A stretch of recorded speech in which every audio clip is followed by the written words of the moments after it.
Hello, history fans. Welcome back. It is I, the grouchy historian, with our fourth video on the Civil War and Reconstruction time period from 1844 to 1877. This, of course, is one of my favorite periods in American history, which you can probably tell in the bookcases in the background.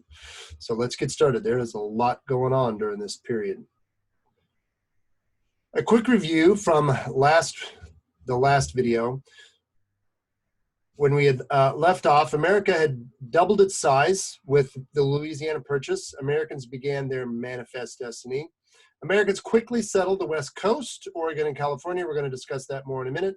After the Mexican War, when Americans settled in Texas and achieved independence from Mexico, leading to the Mexican War from 1846 to 1848. Of course, we were discussing the social changes in cities and towns, the growth of a middle class of tradesmen and professional, the rise of working class, the challenges of immigration and nativists at the time, the continued and growing controversy over slavery and the sectional differences between the North and the South, not only over slavery, but over economics and other issues, and of course, the challenges of life along the frontier.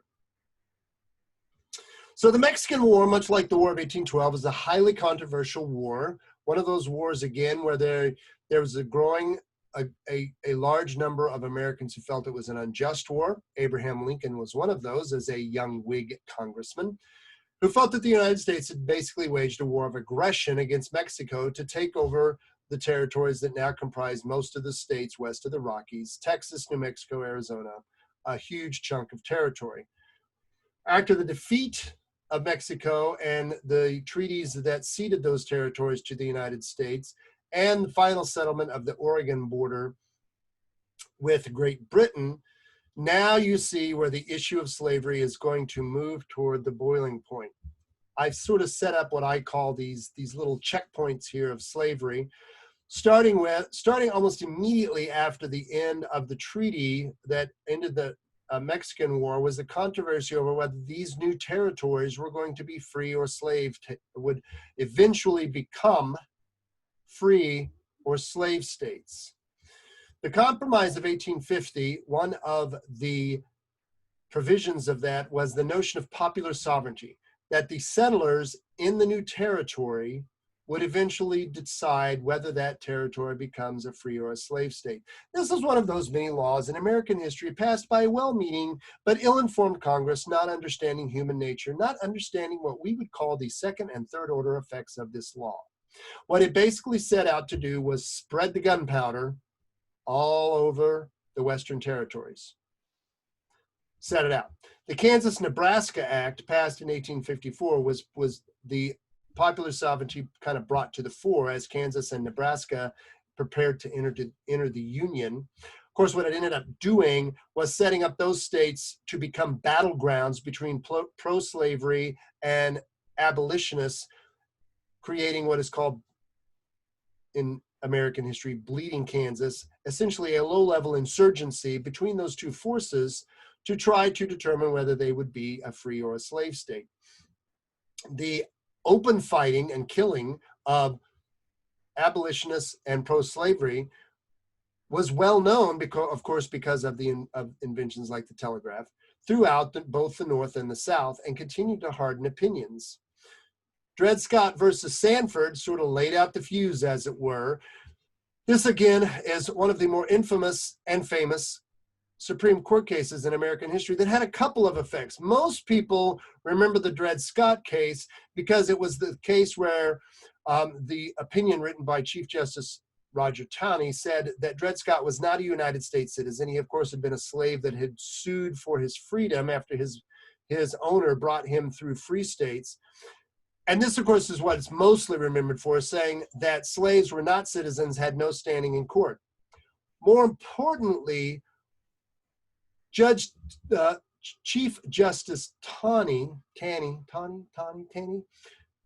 interpreted this to nullify the Compromise of 1850's popular sovereignty, to nullify the Kansas-Nebraska Act, and basically set out that the federal government had no right whatsoever to prohibit any slave owner from taking their slaves into any territory of the United States.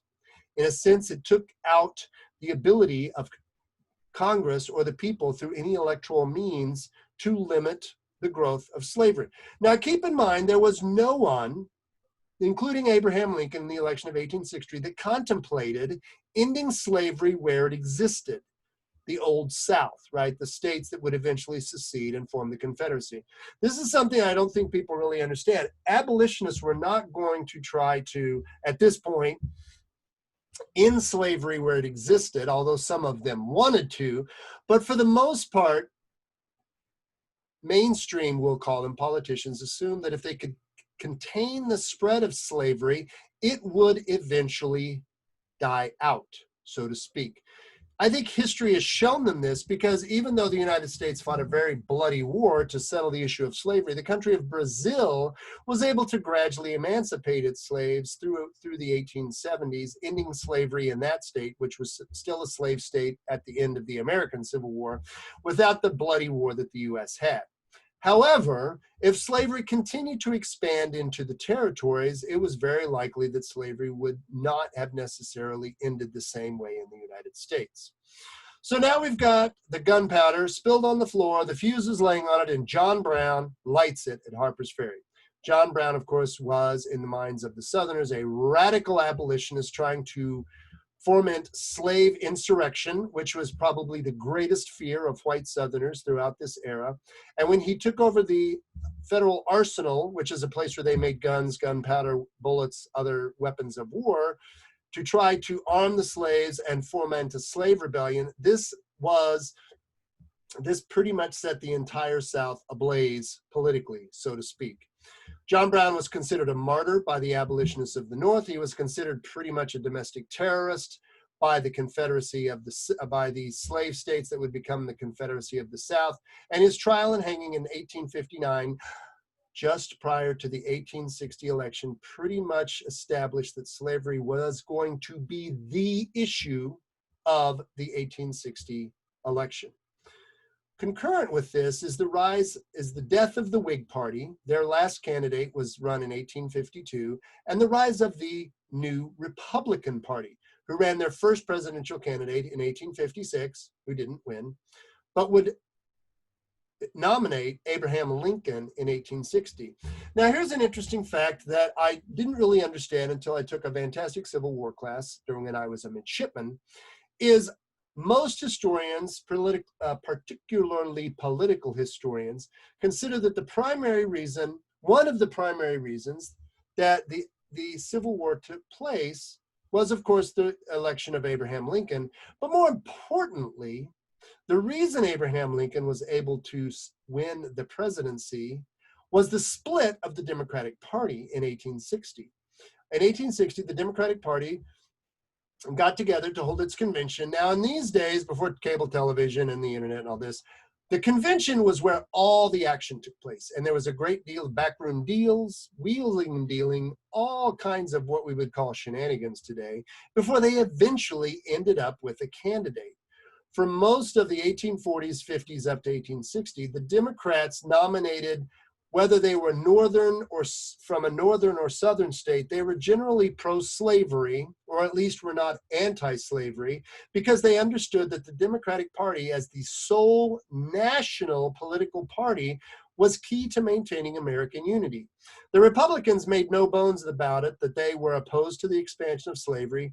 They were for, of course, tariffs and using federal money for things like a transcontinental railroad and other public improvements.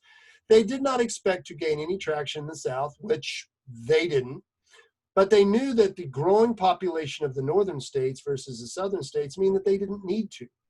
But the split of the Democratic Party, the election of 1860 was actually a four-way race, ensured that even though Abraham Lincoln, fun fact, got only about 40% of the popular vote. That's right. He got the vast majority of the electoral votes. This is one of those instances where you could say the Electoral College did its job, because Lincoln had an overwhelming electoral majority when he won the election. However,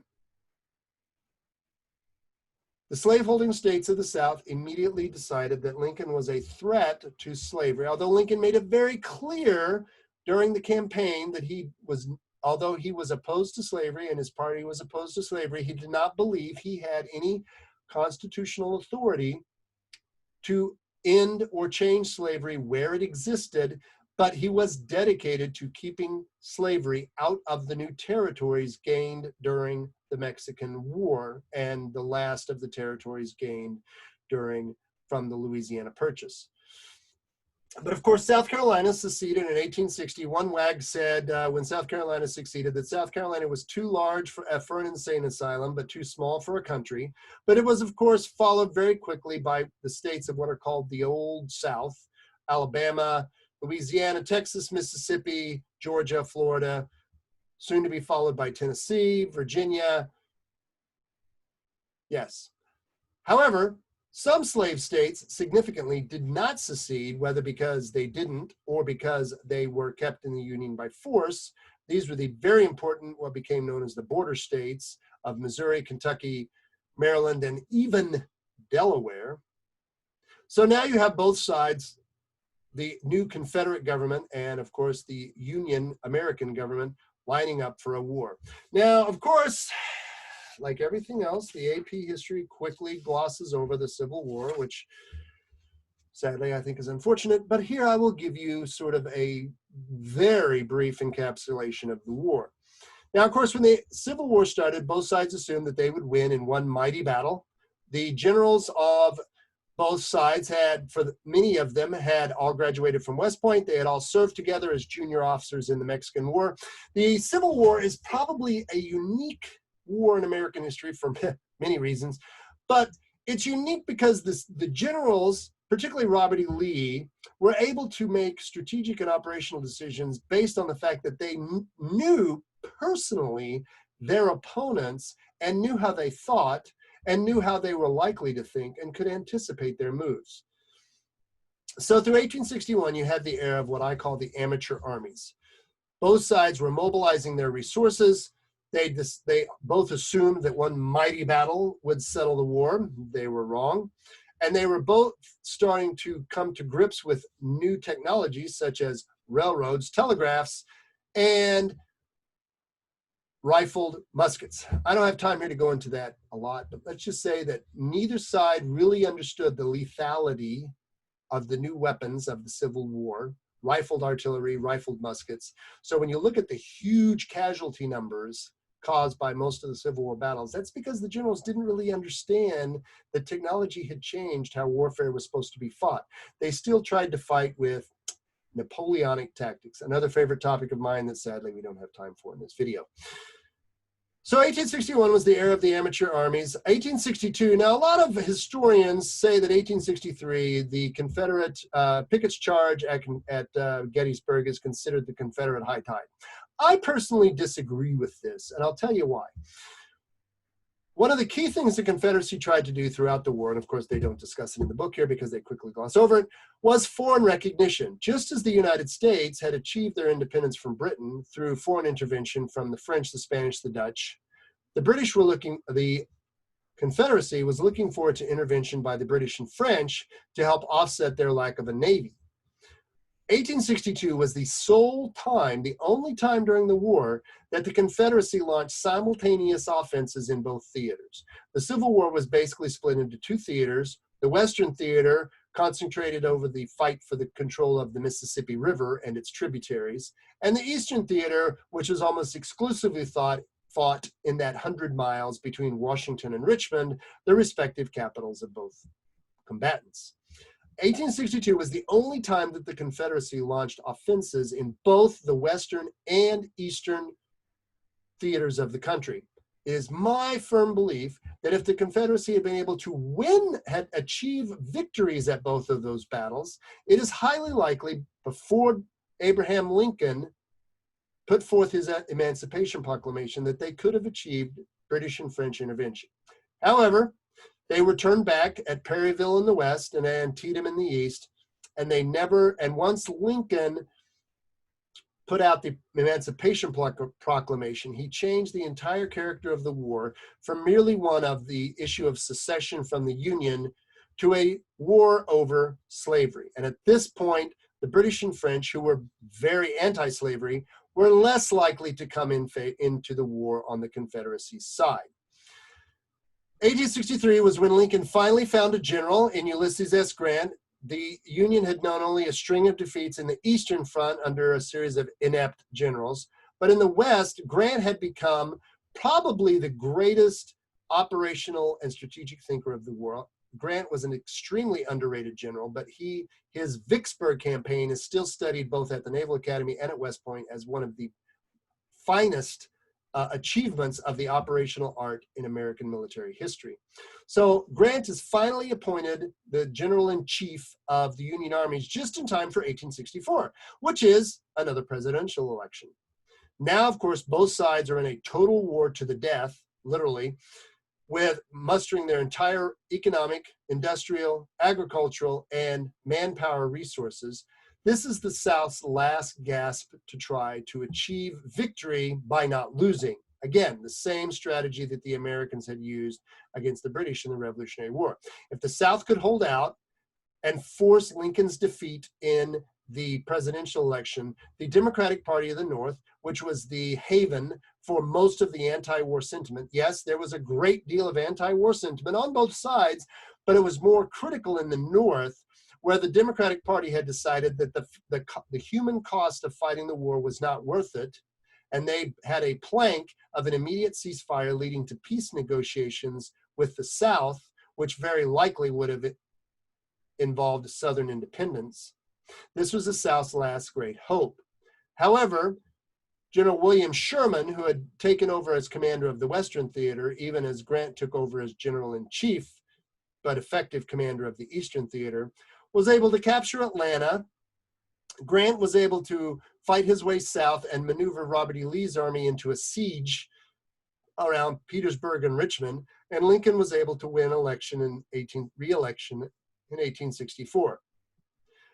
In 1865, of course, the Confederacy, which was at this point pretty much materially exhausted, Robert E. Lee's army is trapped by Grant and is forced to surrender at Appomattox. Much like we discussed during our review of the American Revolution, once the South had no longer had armies to fight, the South no longer existed.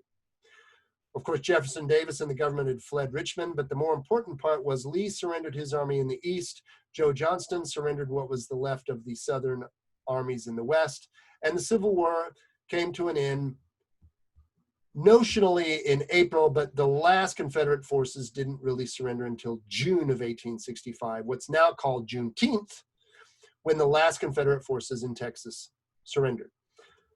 The question is, now what? What do we do now?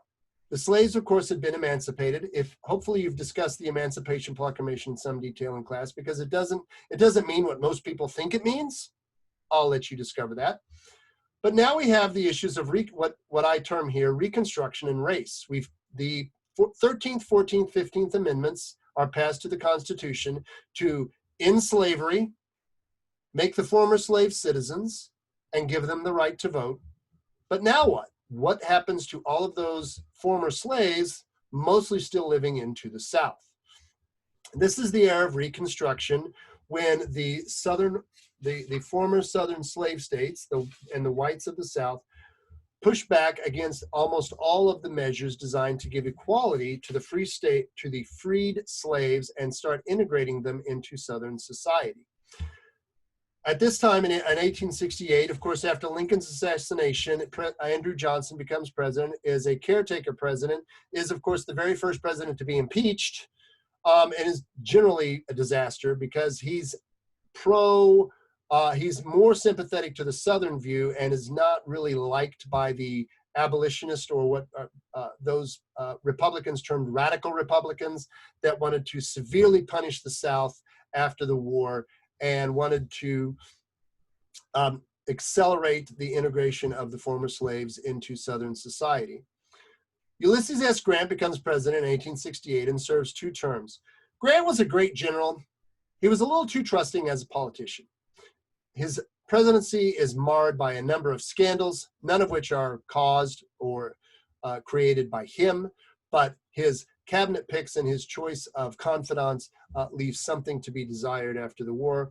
And Grant leaves as somewhat less of a president than he was as a general. Now, of course, remember, the South was actually militarily occupied after the war. This is where you have one of those interesting periods of American history from a political and legal point of view. Lincoln had never considered that the South had been its own country. This had been his legal and political position throughout the war. Yet when the war ended, the South was an occupied zone, and the Southern states had to apply for readmittance to the Union, an interesting take given Lincoln's position. First of all, by passing the 13th, 14th, and 15th Amendments to the Constitution, and then by beginning the steps of integrating freed slaves into Southern society. This was resisted, and this is where you have the rise of the Ku Klux Klan and other armed resistance organizations that many Southerners sympathized with to resist efforts to reconfigure the South politically, and they became vehicles for the South to push for and end what they considered military occupation by the North. The election of 1868, much like the highly controversial elections of 1800 and 1848, had a great deal of backroom dealing that ended up with Rutherford B Hayes, although he was likely not actually elected in terms of votes, to be declared the winner. And the way that this backroom deal worked was he was going to be granted the presidency, assuming that Reconstruction would essentially end, the last of the Northern or federal troops would be withdrawn, and the Southern white Democrats would be able to begin regaining political and Southern control of the old Confederacy. Again, remember, the Republican Party was basically a Northern party. The Democratic Party at this point was heavily in the South, and the Democratic Party was was heavily influenced by Southern whites. So here's some of the terms. Again, this is a very short list. It does not appear that the AP US History emphasizes any battles, campaigns, sad of the Civil War. They gloss over it pretty darn quickly, so we're just going to roll with that. The Wilmot Proviso is one of those important but fairly misunderstood controversial laws that basically prohibited the introduction of slavery into any of the territories gained in the Mexican War. This, of course, was immediately pushed back by the slaveholding states of the South. The various fugitive slave laws, personal liberty laws, which of course were passed by many of the northern states, that said that, again, if a slave made it to the North after escaping from their owner in the South, that they had to be taken to court to fight against a personal liberty law before they could be taken back into slavery. This set up a huge fight between the northern and the southern states and helped harden attitudes prior to the Civil War on the issue of slavery. These are just a few terms. There's a lot more here. Again, people, names, dates, places, presumably all those are covered in your class to whatever detail that AP American History wants to cover them. I would expect any number of questions on the causes of the Civil War, the various events that directly led to the confrontation, including, as I've said, the Dred Scott decision, John Brown's raid, the notion of popular sovereignty leading to the Kansas-Nebraska Act, bleeding Kansas, and of course, the election of 1860. So now we've come to the end of the Civil War, we've come to the end of Reconstruction, and we're going to move into the last part of the 19th century. Thank you for joining. Hopefully you found it useful, and we'll see you again soon.